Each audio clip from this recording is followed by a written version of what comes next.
Good morning, good morning. We're still waking up.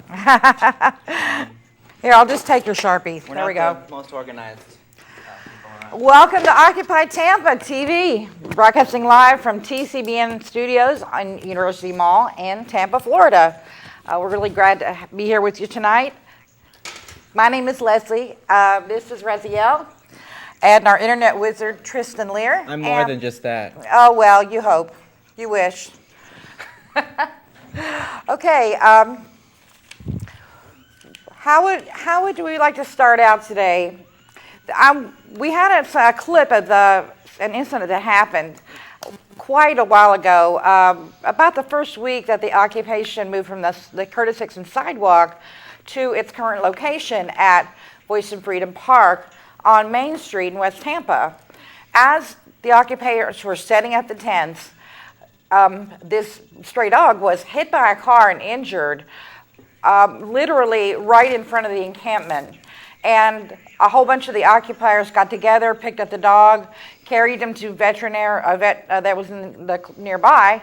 So the dog went and got a veterinary care, and the media attention that was attracted because of the dog's accident was literally, was nationwide, which was great.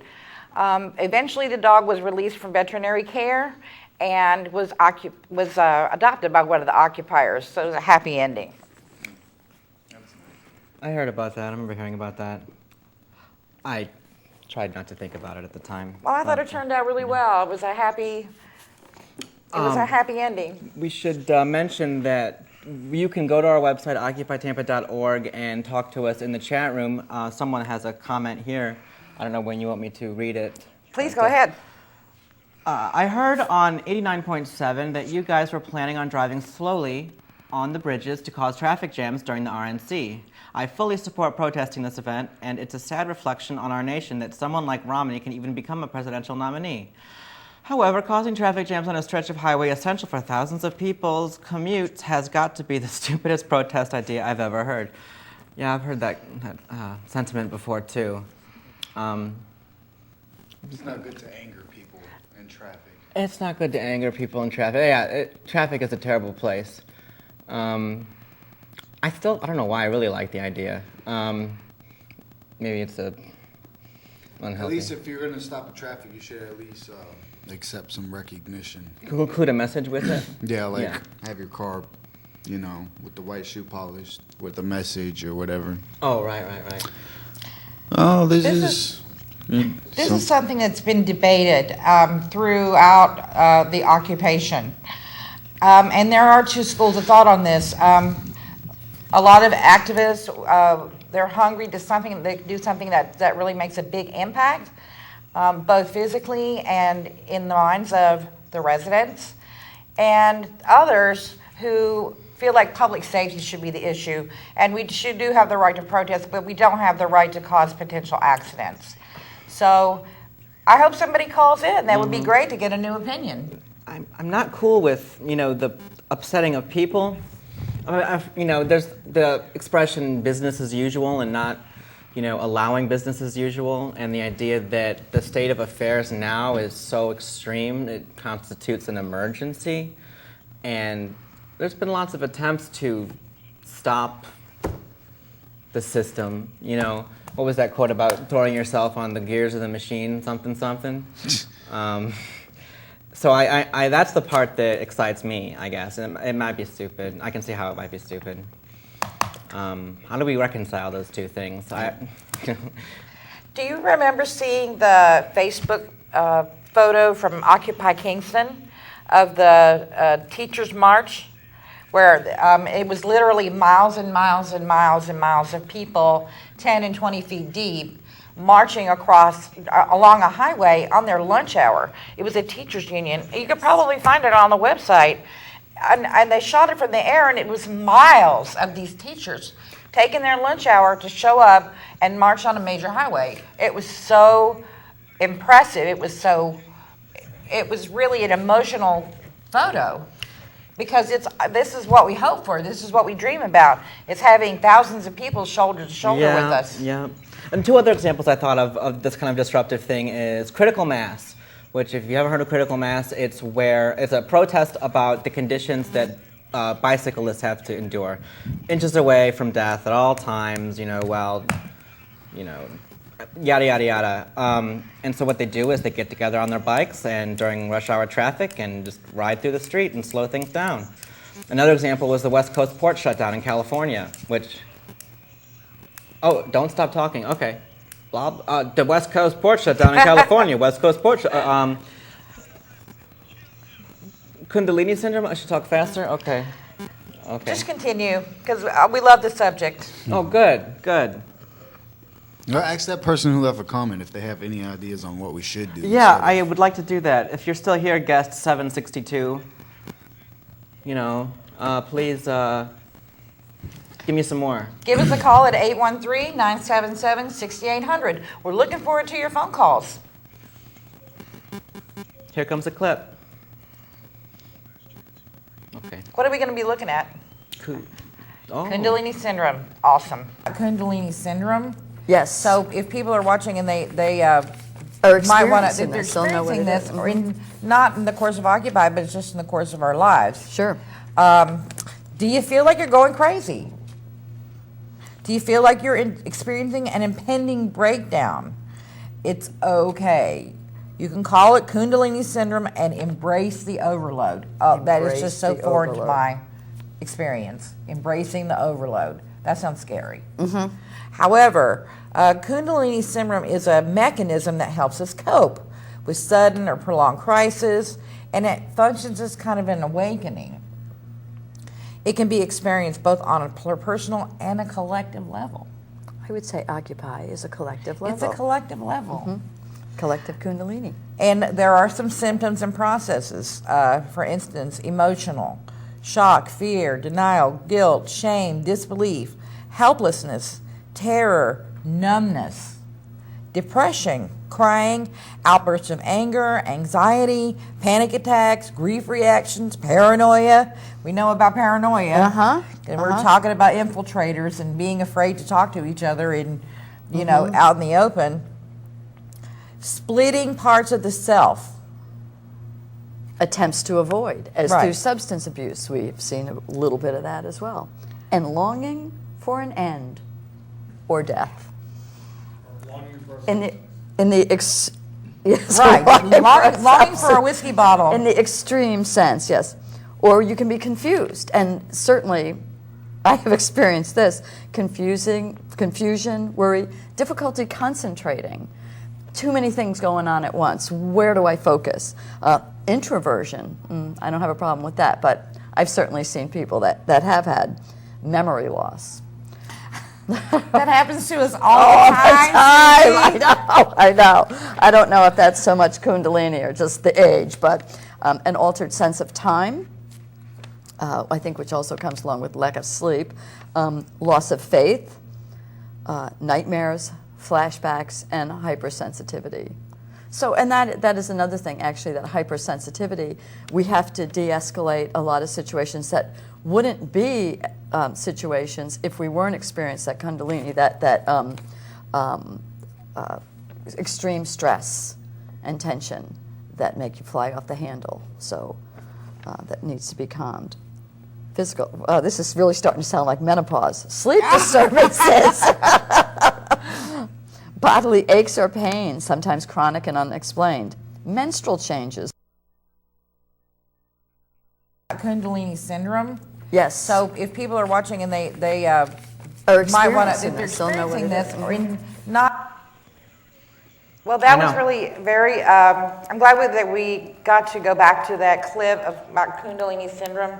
And just to make this a really short thing in regard to Occupy Tampa and other occupations, many times people who are involved in an occupation tend to push and push and push themselves way past the limits of their physical, emotional, and spiritual abilities. And, we want to avoid burnout. And if anybody, takes anything away from this, if you're going to be an occupier, you need to take care of yourself to avoid burnout if you're going to stay focused for the long haul, and it's going to be a long haul. On the resources tab on our website, we have a pamphlet called Mindful Occupation, How to Rise Up Without Burning Out. It's got some very useful things in there to look at. So we have someone who's going to call. The person who had that comment about the RNC action had called a second ago. Call back, please, so you can talk to us. Right. So what is the point of this episode? We're gonna. It's the mailbag episode, right? Right. Well, I'm sure. Who's got the mailbag? I know it's not me. I don't know. Oh, the mailbag's later. I got a bucket full of highlighters. Oh, yellow. Okay, sorry. Anyway, I'm gonna stop stalling. One of us should stop stalling. Oh, we got the caller back. Great. Go ahead and take the call, Tristan. Ding-a-ling-a-ling. Hello? Hi. Hi, I was the guy who wrote that thing. Yeah. That you told me to call. Yeah. Oh, okay. So I don't know if you guys heard the thing that you guys did. 89.7 today, but they just played it like a half an hour ago. Did you hear that story that they wrote about you guys? I think it was the same one that I saw posted on their website this morning. Yeah, that was it probably. Yeah, I loved that. Yeah, it's cool that they're, talking about the message and all that. But at the end of the day, it's just, I don't know how that's going to go well, because you can either have people just driving slowly with no reason and people won't understand why they're having a hard time getting to work, or you'll have people with Occupy Tampa written on their cars, and then they'll be getting to work slowly and blaming you guys for it. So I just don't see a positive outcome, because we do live in a pretty large city where not everyone even knows that the convention is going to be going on, let alone participating in a protest. Can I ask you a question? Yeah, What's your name? I'm Greg. Greg? Yeah. Okay, this is Leslie. It just came to mind that we are a really large city, but we're a spread out city as opposed to New York City or other cities who have big downtowns who are really active. We're a commuter city, and the suburbs are all spread out, but at the same time, we are a large city, and if we could find a way to make this kind of protest effective, we're going to have to make people uncomfortable. Not saying that I'm in total approval of that, because I'm of both minds. I haven't made up my mind about this. But if we just want to stay safe, and we want to just be inconspicuous, or we want to not hurt anybody politically correctly, then we're going to have to make decisions on how big are we going to go? How uncomfortable do we need to make people? Maybe it has to do with what our goal is. Is it outreach or is it impact? It's so hard to get the media to pay attention to anything these days. I don't know. They seem to like everything that happens at Occupy Tampa. Well, it's RNC mostly. I feel like the RNC is really the only thing they care about. And that's the thing, exactly. You're talking about protesting people who have some pretty unpopular policies as it is. I just don't know if the way to do that is by making me late going from my one job in St. Pete to my other job in Tampa, along with everyone else who has to do that same commute, which already kind of sucks. I feel like it's an idea for lack of a better idea. You know what I mean? Yeah. Exactly. That's kind of what it sounds like. I know that it would definitely have some kind of an impact. I just don't know if it would be a positive one. And, in terms of protesting the convention, it's pretty far out, going to 275 from the convention center between St. Pete and Tampa. I don't even know if you're going to be getting your target audience. I could see maybe if you guys weren't,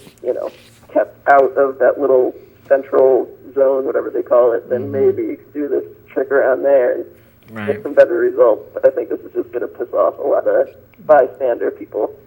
Then again, there's also the image. At least I enjoy the image of shutting down the system, and like that fits right into that, doesn't it? Right? Like clubs, drying meat out on the vacant interstates and stuff like that. I just don't think it's going to happen in Tampa Bay during the Republican National Convention. That's all. And if we're going to protest this, I think you should target what audience you're looking for. People who might actually want to change something and change their mind, not just because they're stuck in a traffic jam, but also because they agree with what you're saying, not just driving slowly. You know what would be great is in the traffic jam to have like a megaphone. You really think you're going to crawl it to a halt? I mean, No, well, I don't know. Well, it's really better. It kind of looks better in our imagination Yes, than it would yeah, probably play out.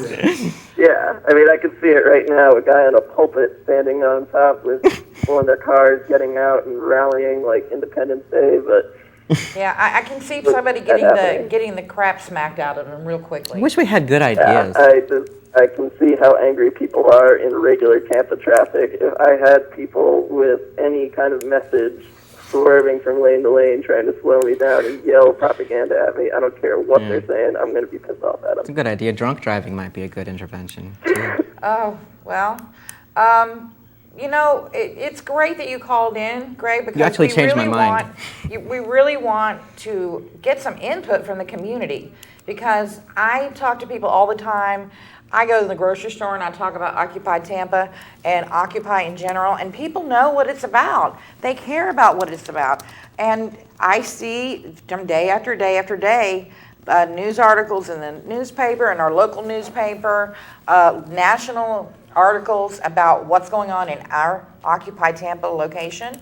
So the media is dying to find something new from us, because we're just helping them out. And you should use that. I mean, and the convention's coming. That's going to be like a huge stage for you guys to get out there and, really give some kind of message. So We really need to we crowdsource. can get something that's more, positive and productive than just slowing people down, literally. At the Regional General Assembly, we were talking about different kinds of actions we could take, and it occurred to me, we're talking about different kinds of issues. It occurred to me that there's two kinds of ways of looking at it. There's negative ways of framing it and positive ways. Like we could talk about negative things, terrible aspects of our lives in the present, or positive images that we have of the future. And we can protest it in an antagonistic way or in a creative, inspiring way. And Well, if you want to do negative ways of the present as a motivation for change, then you're pretty much going to be doing the same thing they are at the Republican convention. About the Republican National Convention, I don't know if anybody can see this, but we have a piece of a local newspaper, and it says, "Police call for RNC backup." yeah.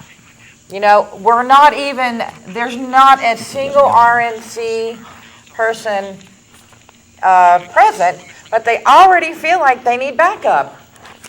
Are Yeah. we that scary? They're Are excited. we that frightening? They're excited like we're excited. Protesting. It's a sports. I think they're really anticipating the protesting. I mean, human protests don't always go the right way, the way they should be going. I mean, look at all the violence from major protests. I'm actually kind of worried about the RNC convention. I mean, it's right here in my hometown, and if things get out of control, then it's right down the street from where I'm at. That's true. I think all of us that participate in activist movements of all kinds have the fear and the joy factor of the RNC. Oh, thanks for calling, Greg. I hope we have a few more callers. But in regard to what you're saying, I think everyone has that joy and fear factor going on. Great that we're going to have a platform, that we're going to have a lot of people, like-minded people in town that we can, that we can have conversations with, and that we can help out and that we can support. But at the same time, Raziel, have you ever thought about what it's going to look like, what it's going to actually look like on the ground? During the protest? Yeah, what do you think it's going to look like? I'm worried. If I What's go your over vision? Yeah, What's your they vision? can't hear you very well. I'm talking loud. It's this garbage mic. Make love to the mic with your mouth. I just hope for the Shameless. best when we go out there and we protest. I really do. I don't want anything chaotic to happen, because it's so many protests one after another with all the chaos. It's just going to lead to worse consequences for the public anyways. I mean, you see how they set up things this year. I mean, all this talk about undercover police officers in the crowd and clean zone, and you got to have a permit to protest for an hour. You know what I'm saying? It didn't used to be like that. It's all because of the past protesting and our failures as protesters that we just kind of made it stricter for ourselves. You know what I'm saying? So the whole idea of protesting is not going out there to say screw the police or screw the That's government. true. I agree with that. It's actually to go out there and say, hey, we're concerned citizens. This is where our weaknesses are, our hopes, and all that I stuff. feel like it's an expression of the fact that we can't express what we're trying to express using the means we're supposed to. You know, like it is kind of, for lack of a better way of communicating something, it is an angry, you know, It's negative. listen to us. Yeah, you know. Personally, I want to, like, as a juvenile of me, to enjoy the image of like the end of Fight Club, you know, when the Buildings all collapse and stuff. I don't know. Wow. Yeah, so I don't want nothing of that. No, I don't want to hurt nature. people either. But Tristan, can you possibly bring up the photo that was on the internet today on the Facebook page? And basically, it was a picture of, kind of looks like this. And those are stick figures. And they have guns. there's a video you guys are going to watch while we figure out what she's drawing. And these are the RNC guys enjoying their little event. And then there's the populace. There you go. So we have Occupy St. Pete. Occupy St. Pete. Hello. Who else have we got? Occupy Tampa. Occupy Tampa. Occupy Lakeland. Occupy Lakeland. Occupy San Francisco. Occupy San Francisco. That's a commute. Anyone else? Bradenton, Sarasota? Yeah, Sarasota. Sarasota?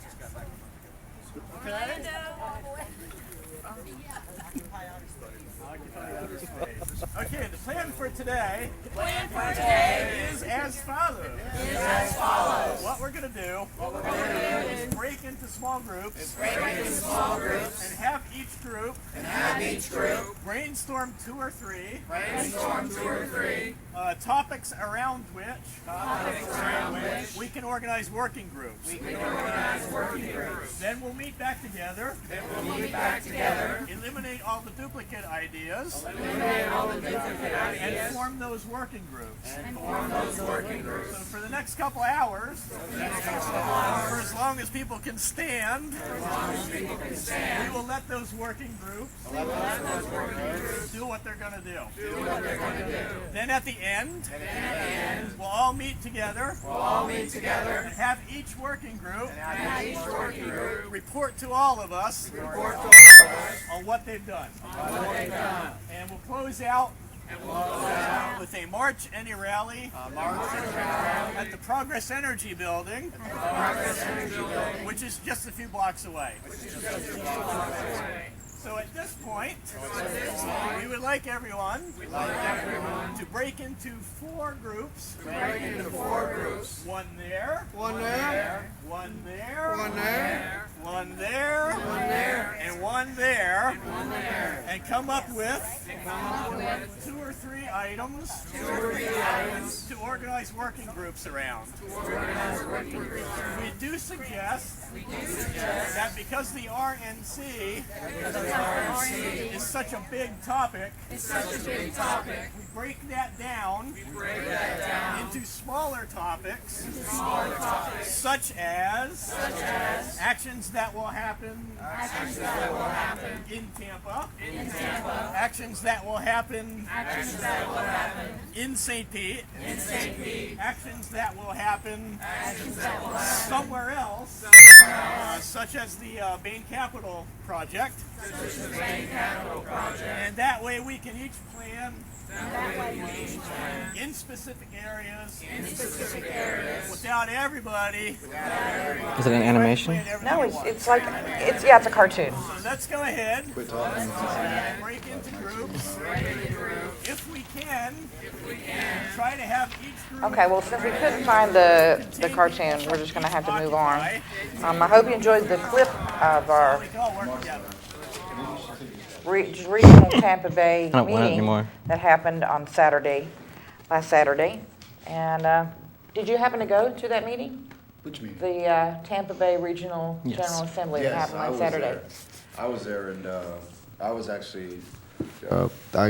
We separated and got it. What he was describing on that clip was we were breaking off into different work groups, and we had like a Tampa work group that I decided to be a part of because I am from Tampa, and the only things we could come up with was maybe putting some signs up on between where the delegates are staying in the RNC convention.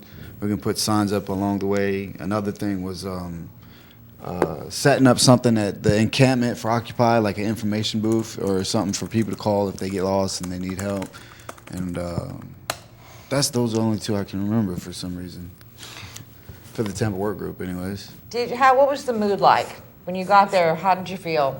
What kind of attitude was going on? I think the mood at this one was the same mood as the last one. It's just beautiful, peaceful, reasonable decision making. We talked a lot about the RNC, but I had a friend of mine point out, you know what I'm saying, the whole Occupy movement isn't only about the RNC. Right, absolutely. Right. Yeah. The Occupy movement is much more than that. It's just we have this huge checkpoint we got to deal with, and You know, I feel like I just had a realization that the media is really just trying to channel us into this stupid little paradigm that they've always been part of, the whole Republican, Democrat, big popular election crap, you know, and it's gossip, you know. I don't know. We want to be careful not to just fall into that. Yeah, it's something that we cannot avoid. There's going to be a huge influx of all kinds of occupiers, all kinds of people, all kinds of viewpoints that are going to be represented. And to me, it feels like a tsunami. It's going to look like a tsunami. And that worries me and it inspires me at the same time. I miss the revolutionary images, even though probably sounds stupid to some people. all right. I think it's time we go to the mailbag. I like the mailbag. All right. But Jake is over there with his pretty fellow occupier. face on. Oh, yeah.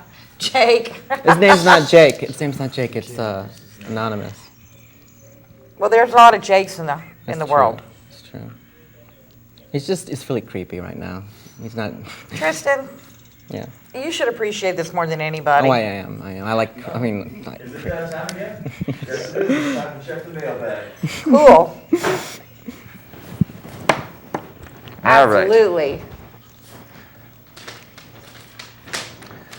We got a little comment here on the website. The media rates, from my understanding, are dropping dramatically because people are really coming to see that they are just lying, especially the more people actually look at what Occupy is. We actually got to. This first letter is from Matt Sargent. Tristan, they don't want you without that. How about banging a pot, wearing a ribbon, and dancing a jig in solidarity with these folks? Seems more dire than raising tuition. And then there's a link to Ugandan police raid gay rights meeting. Well, Matt, as we all know, oppression is a contest. So unless it's happening in Africa, it doesn't count. Oh, hold on. All right, this next letter is from Jacob Taylor. I have a recommendation for you. Go get a job and become a productive part of society. Well, Jacob, production has actually shifted. The United States is now a consumption-based economy, so my primary duty as a citizen is to consume things. So production wouldn't do you or me any damn bit of good. All right. Next letter we have in the mailbag is from Thomas B. Is there a lot of participation from USF students? I'm moving to Tampa in the fall to attend USF and would really love to get involved.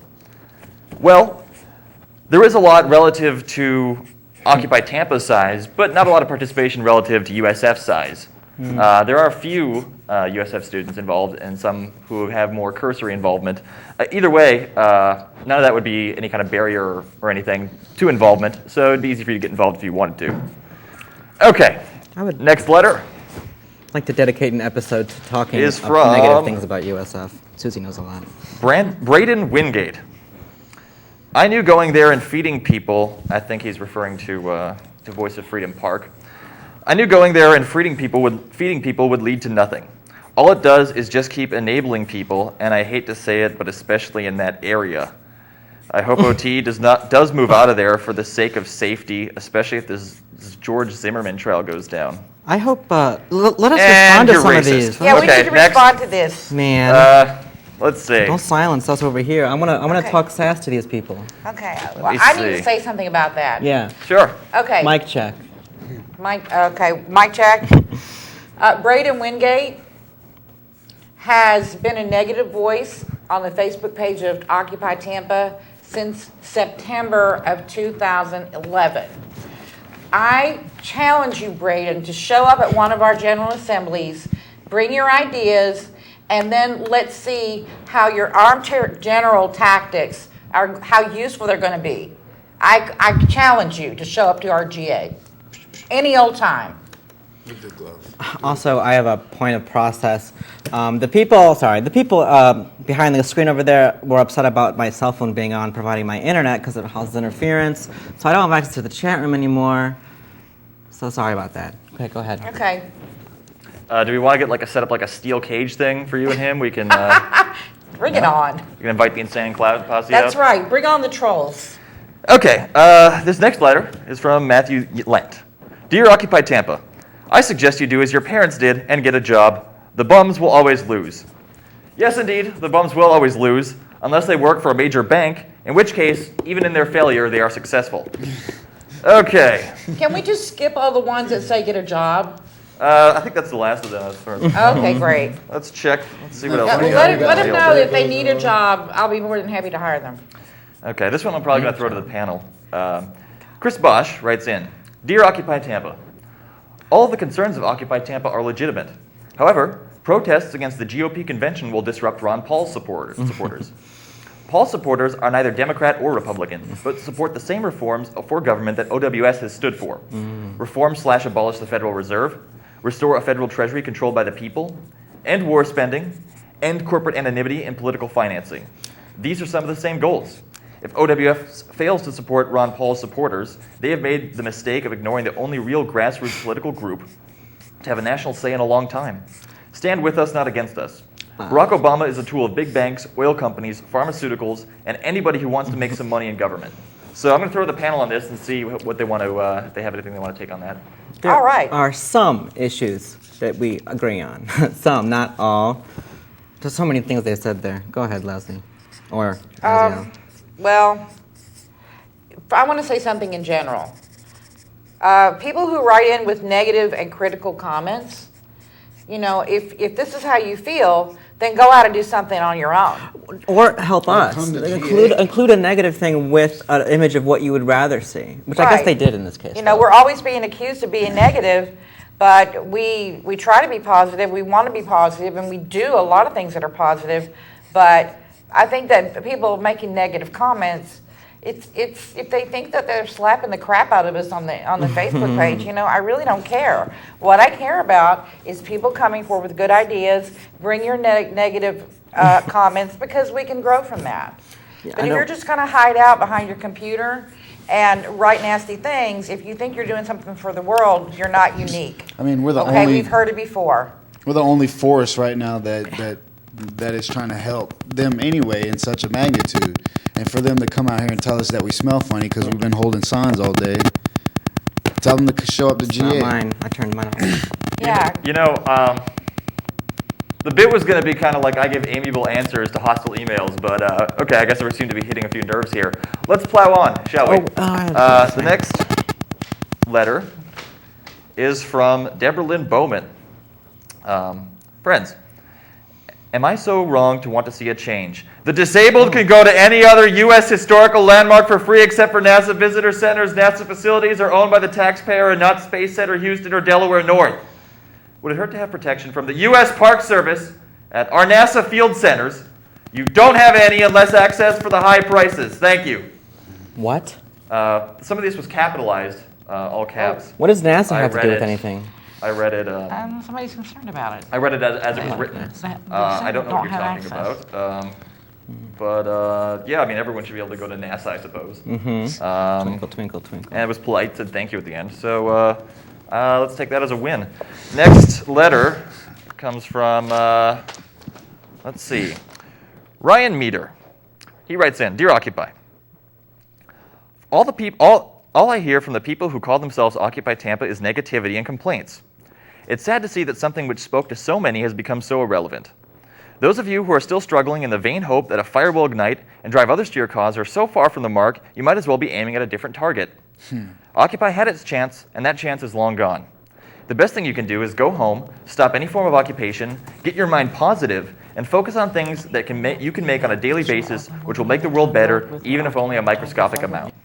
Keep in mind that positive things don't come from negative minds, and let's face it, that's the only minds that still exist in Occupy Tampa. Well, thank you, Mr. Meter, for your constructive criticism. It's nice to see your philosophy of positivity reflected in your comments. All right, next letter. Yeah, we suck. We got some more comments from the internet, too. We're like 8 out of 9. Just letting you know, and a half hour left. Do we want to read those comments, or should we plow ahead with Kind them? of. I don't know. Let's see here. From the chat room, we have, wow, quite a bit, actually. Are you guys going to be discussing, I don't know what that is. Hold on. Now I feel pressured. Okay. There's an article. RNC is important to remember also that this is the first Dem and/or Republican convention that has occurred since the inception of Occupy, hopefully bringing new aspects that have not been seen in previous conventions. Well, that's John. Positive message. I love you guys. Thank you for all the work you do. It can't be easy balancing this out in Occupy as well. Thank you. What is Occupy planning to do for the upcoming Obama appearance in Tampa? I know, right? I'm supposed to get tickets for that today, but we were missed supposed it. to. I think some people did get tickets. We might have something real cool in mind. So watch out. That's right. Tune in. We The probably media won't do loves to anything. see what we're up to. We have trouble following through with things that we start, but Don't say that. Okay. transparency, man. Okay, I got you. Sorry. Shall we read more, Mel? Yes. Okay. Thank you, Kitty. This next letter comes from Roger Butterfield. Not to nitpick or anything, but the new shutdown Bain Capital site features the tagline, "Stop the corporate welfare queens." Well, I see the reasoning in using such a line. It's inverting a right-wing idea to critique conservative hypocrisy, much like socialism shouldn't only be for the rich. I guess the problem I have with it is that it's still using somewhat racist/anti-feminist ideas surrounding welfare. He puts in brackets, the welfare queen is supposed to be a woman of color who is dependent on the state because she doesn't want to work. And he goes, it's using these ideas surrounding welfare to get the message across. Again, it's not a huge deal, but I think for the sake of a consistent commitment to addressing all forms of oppression and not playing into right-wing ideology, we should maybe use another tactic. Would anyone on the panel like to get in on this particular comment? Leslie votes for something opposite me, I think. Maybe, I don't know. No? Yeah. Let's say it. Well, I'm going to go first. Go ahead. The fact that people get so hung up on their politically correct language just shows how isolated we are from each other and how sensitive we are to each other when you wouldn't even go meet this person for a cup of coffee. All right? That's, to Who? me, this is the writer. I know You him. know, you know why is everybody hung up on queen, king, black, white, I think- you know? We should make an effort to be as gentle to each other as possible, I think. We're grown. We shouldn't make problems out of things that aren't problems, but, you know, I can see. Then again, I really do enjoy your, well, whatever. But Enjoy my what? I enjoy surprising people with awkward things. Well, yeah, we know that. Raziel, do you have an opinion about this? About calling, a problem a corporate queen? I don't have an opinion about the last letter because I didn't pay any attention to it. Let's think about hard the when word they queen. ramble. I heard the comment about something to do with welfare and somebody setting an icon to represent, I don't know, some kind of political movement about I think welfare. corporate welfare is giving corporations money so they can stay alive, I think. What I'm interested in, he's talking about using the word queen, and I think it's sexist implications. So I think maybe if we thought about the imagery that comes to mind when we use the word queen, and, you know, if that's productive, counterproductive, mean, nice, I don't know. I would like to continue on with the mail because Yeah, Okay, all right, let's all do right. that. 9 out of 10 of those has been really disappointing. 20, I like them. Okay, last letter. Here we go. This is from Noni Gray. It says, "Hi, I'm Noni, a DC occupier. I found your email address to be associated with the RNC working group on OT's website. I was wondering if you guys have any sort of networking going on for RNC. I'd like to get involved and be as helpful as possible. I know it's a big job. Hope to hear from you." So perhaps we could direct him to some things that are being cooked up. I'll throw that to the panel. Who wants to go first? I wasn't listening. I'm What sorry. are we planning for the RNC? That's the question from Oh. the mailbag. And how can he get networked? And they want to be involved. We need help. Definitely. And someone was talking today, like, perhaps we need to look at the images we have in mind for how we're going to play a role in the RNC and wonder how realistic they are. You know, we talk about supporting the other people or whatever, but this is a lot of people, and we're not that many people.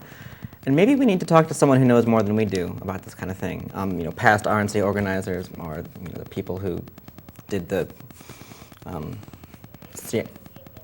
Seattle awesomeness. Okay. I think it's time for reasonable creativity. I like creativity. I mean, if we're going to go out there and make a point, we need to make sure that point is made. And we want to make sure that that point isn't throwing Molotov cocktails or Yeah, getting I hit with agree. gas grenades. It looks stupid. Raziel, have you noticed? I have, but you know, Occupy Tampa has always tried to stay on the right side of the law. Yeah. In every protest action we do, in every type of our whole mindset is about keeping people safe, but still making the point. And if people are expecting, you know, a big dramatic show of us trying to beat down the police or something, they're definitely not. They're not understanding what we're all about. Right.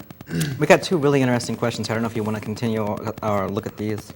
Yeah, can we go to the Facebook chat? Yeah, well, here, Mr. Snrub says, "How can a leaderless, non-hierarchical movement protect itself from infiltration and sabotage?"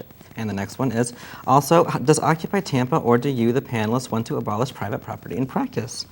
How does the ideas of Occupy Tampa in regard... Okay, anyway, first, one thing at a time. How can a leaderless, non-hierarchical movement protect itself from infiltration and sabotage? I would think that a hierarchical movement is more vulnerable to that than a non-hierarchical one. I don't know. And I don't know the answer to that question, really. What do you think? What do you think? How can we stop ourselves from getting destroyed by inside sabotage and Sneaky people, I don't know. crap? That's just gonna be a part of it. I mean, I agree. You know, if you're going to have a transparent organization, you're naturally going to be, you're open. You're open to people who want to sabotage. You're open to people who want to cause problems. And some people who just get a kick out of doing it, period. But I think Occupy is just a small speck of what we really need in this world. You know what I'm saying? I think it's just a little bit of fairy dust in such a cold, hard world. You know, I mean, we're out here for, of course, things like getting students out of debt for college, or I mean, I'm kind of, you know, a fairy myself, and I believe in shorter work days and not so expensive college courses, and like one of our friends here in Occupy, Susie, is she has a big deal with taking the land back. You know what I'm saying? One of the foreclosed facts we had is, you know, we have like 700,000 homeless people and over like twice that as many, you know what I'm saying, foreclosed homes. And that's what Occupy is here for. So this... That one meant, Jake reminded us to remind the people that when you ask us questions, don't assume that we speak on behalf of the General Assembly. right, it's very important. And so anyway, the fact that we're here for things like justice and equality and the reasonable labor and wages, for someone to sit there and worry about sabotage or something like that, I mean, the point is you're trying to stop something that everyone wants to Let's talk about specific sabotage. Let's not talking about vague abstractions. Let's think about real things, I feel like. You're not going to sabotage a movement unless you claim yourself as Occupy, and you got on an Occupy t-shirt and you go do something crazy that's going to mess us up. I'm calling for a temperature check in the chat room or anywhere on this discussion topic or moving to something else. Just tell me twinkles or something if you like it, or if you want to move to the next one, because we got 15 minutes left. Sorry. While we're waiting for the chat room, I'd like to share what I think about what Occupy Tampa and the big greater Occupy movement is about. And for me, It's not about making a bank close its doors. For me, it's the beginning of a journey.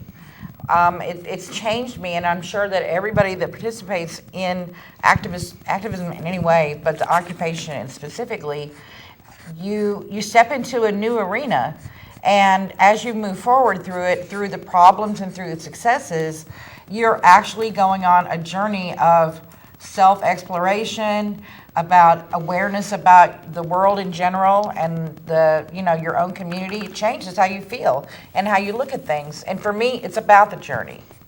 Next question. Do you, the panelists, which just the panelists, not the GA, actually we probably all have different ways of thinking about it, want to abolish private property in practice? And the next person says, do we want to abolish private property? I think private property is too vague of an abstraction to work with. I was just thinking that. But I think prison privatization is a scary thing. There we go. They could, prison privatization, we've extrapolated from abolishing private property. That's not what the question was. It's a long stretch. Do you mean, are they talking about individuals' private property, having your own home, owning your home, having your own vehicle. There's objects and then there's land. There's different kinds of property, I think. That's really big. Right, it is. Private property. I think everyone's entitled to a place they feel safe and a place they feel they have privacy. Entitled to a home. Everyone's entitled to a home. I don't think anyone's entitled to draw a big, huge line in the sand and say, that's mine because I paid for it. And now I get to charge you to live there, or, etc. What do you think? I have no problem with people having private properties. I mean, if you work for it and you earned it, why not be able to own it? I do have a problem with all the foreclosed homes that we're not using, that are sitting around doing nothing. I have a problem with that. I don't have a problem with a person earning their own. I was actually trying to describe this exact problem to my 13 and 10-year-old grandsons yesterday as we were driving down Bayshore Boulevard, and I was showing them the big, beautiful homes that were there, and they were talking to me. They're like, well, what does this mean? Do you think that the banks are bad, Mama? And I said, well, it's kind of like this. There's you have a bracelet, a gold bracelet, and you got it from a jewelry store, and you agreed to pay $10 every week until that $500 bracelet was paid for.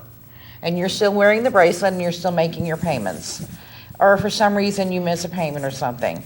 And the government comes along and pays the jewelry shop the amount of money that's still owed on your bracelet.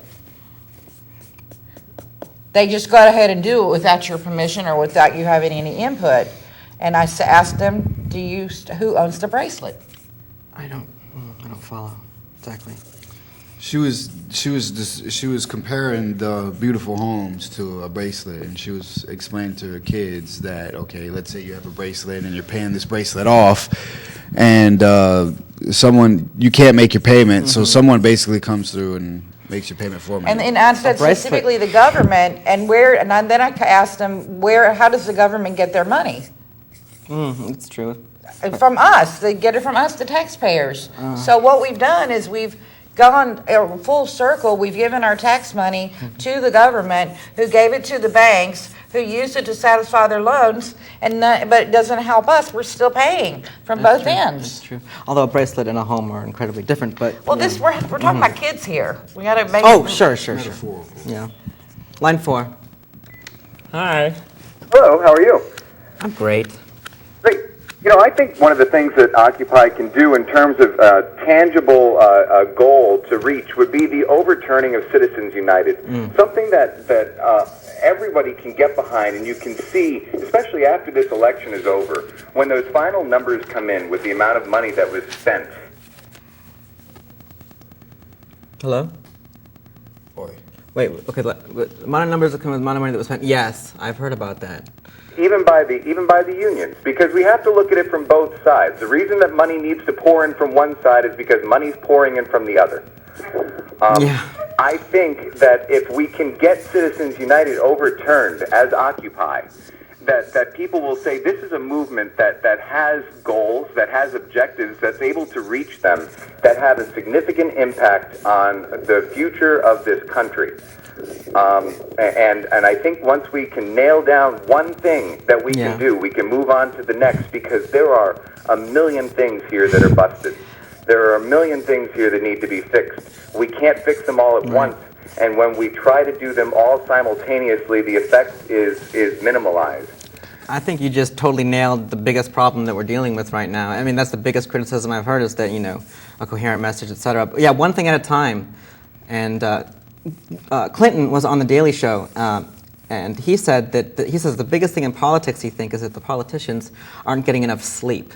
And what he was talking about was the fact that it's become so much about the numbers that they're awake like 20 hours of the day just trying to make the most money, because the most money is the winner of the campaign, and it's been reduced to that. Quite frankly, I believe that we should change the government health care plans to include mandatory Ambien at least twice a day for people, so that they sleep 20 hours a day instead of figure out different ways to screw us 20 hours a day. Right. We need to keep them Caller, sedated. could you do me a little favor for the sake of the others that might not know what Citizens United is? Could you just give me like a little capsule version, 2 or 3 lines about what that is? Citizens United was the Supreme Court case that allowed unfettered access to the political system by corporations and anonymous donations to political action committees, or super PACs that allow anonymous donations. So the messages that you're watching on television already, that are only going to amplify between now and November, are paid for by these corporate interests, by these special interests, by any interest that you can think of, except for the American people's interests. That's what Citizens United case is. That's where our Supreme Court has left us. How is it that corporations, societies, make decisions that individuals hate? It seems like why would you think their interests would be aligned, but obviously that's not the case. Well, that's a really huge project for us to work on, you know, overturning that. And I've heard lots of people talking about it. And I think you're right, caller, that we need to focus our energies on one issue at a time and move forward with that and really, really try to make an impact that way. That by itself is going to bring the occupation back into the public consciousness if they can understand a single message at a time. Thank you very much. You're all very beautiful people. I love you. I recognize your voice, but I love you too. Thanks. Thanks for calling. The Occu cards had really good, like there was 10 Occu cards. They're little graphical issues that why we occupy. I think maybe in terms of picking a single issue to do at first, I think that would be easier if we weren't so concerned with everyone doing the same thing. You know, the Occupy movement is not a big blob that has to agree with it. It doesn't have to do, you know what I mean? Well, maybe we're not in agreement here because we've tried being everything to everybody and leaving everything to the individual. Mm-hmm. And like it or not, you know, that's a pebble in a pond. Yeah. You know, I personally think that, you know, we would have better results if we could do a project, get it through its completion, make as much impact as we can, and then the public would start to expect out of us to see a specific message and a specific action. I would like to give a quick shout out to all the ambition from the youth of Occupy. I mean, ranging from 18 to 35. You know, there's a lot of young people out there who really support Occupy and is definitely a vertebrae in the backbone of Occupy. More than Well, that. we got 5 minutes left. Before we end, I want to pose a question to everyone in the audience and you guys. What should we do tomorrow? Tomorrow is I don't know what tomorrow is, but Wednesday. We're going to be at General Assembly at 7:30. I didn't mean like that. I meant like what we should do in meat space. The first concrete, actionable thing we can do. Not give is up. Most important. No. It has to be concrete. It has to be something real. Not give up. I think he's talking about something specific. Mm-hmm. It can be small. We could all wear our 99% T-shirts. Yeah, we could do All of that. us. That's create your own. Or we could actually paint our faces with, and we could be completely 99% all over our bodies. What's so We should special about pursue the tomorrow? abolition of state enforced property, says Gus 17. Yeah, but what's step one? For tomorrow? Yeah, what is the first step to pursuing abolition of state enforced property? The very first step, what do you do? Teaming up with the Venus Project. Yeah, I need to learn about that. I don't know anything about the Venus Project. I just want Occupy to grow, to thrive, to survive, to continue to highlight the issues. That's what we do. We highlight issues. We need to make more declarations. That's what guest, I agree, it's at the guest 17. Establish, the first step to doing that is to declare it, I suppose, make a public statement saying this is what we want to do. Help us do it. Right, if we want to talk about unemployment, then we can go to the unemployment office and we can stand there and hand out literature about why do you think you're unemployed? Write down here why you think you're unemployed. You know, specific. Well, I know, but we want to see what the people think.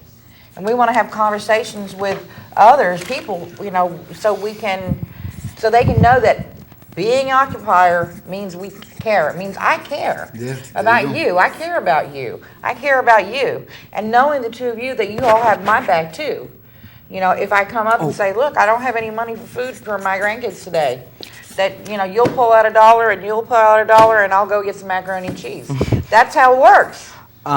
Sorry to be an interrupty person, but people behind the screen are interrupty people, and they're telling me important things. Okay. I must mention before we close out that there is an econ teach-in, Econ Tuesdays tonight at Voice of Freedom after the 8 o'clock. So let's learn about some economic-y stuff. Okay, and that's going to be at 2101 Voice of Freedom Park. 2101 West Main Street, Voice of Freedom. I'll say it again. 2101 West Main Street, Tampa, Florida, 33607. Look for all the tents and the signs. We'll be there. Yep. 2.5 minutes left. We could do a closing song. Okay, you want to sing? No. I know a song that everybody knows. Oh, he's got a 2.5 minute video. Okay, bye everybody. Thanks for coming. Very surprised when one of my neighbors called to me from the balcony and said, "Do you guys eat tomatoes?" I had never spoke to this man before. And he says, "I got a bunch of tomatoes. I got more than I need. Would you like to have some?" And he come trotting down the balcony to right in front of him on the sidewalk. And I'll meet you on the sidewalk. And he gave me these 2 big Ziploc bags full of cherry tomatoes, which were fantastic. Just for that to happen in our little condo community is a shocking thing. And It shouldn't be, should it? It really shouldn't. 50 years ago, you wouldn't have had that. You know, you wouldn't think that was odd at all. That's what happened every day. People said, "Oh, I want to borrow a cup of sugar. Can you, my kids are over here, you know, with your kids. I need to run up to the store. I need to do this. Or my mother's sick and people brought food for you." You know, we naturally took care of each other. And now it's actually a radical it's a radical idea. You know where it's not radical is in the public housing community in West Tampa that they're about to demolish. The North Boulevard homes that they want to take out. Some of these people have been living there for over a generation, and they all know each other. It's a very low income area, so they don't have the means to make ends meet all the time, but they help each other. They help each other all the time. I know that you get paid this time, you know, your paycheck comes in here, and you're going to be running out of food at the end of this week, so I'm gonna cook you a meal. I'm gonna watch your kids. I'm gonna, you know, help your kids do their homework, whatever. There's all this social capital that they share just naturally, and if they demolish those homes, all those people are going to lose that. And that's really the loss. I think real communities wouldn't allow that. Like a good real community you wouldn't be able to foreclose on someone's home in a real community because the community would defend themselves. That's right. That's right. And there are no eviction zones that people have set up where the entire community, they talk to everybody in every house, and everybody agrees that they are not going to let anybody get kicked out of their house.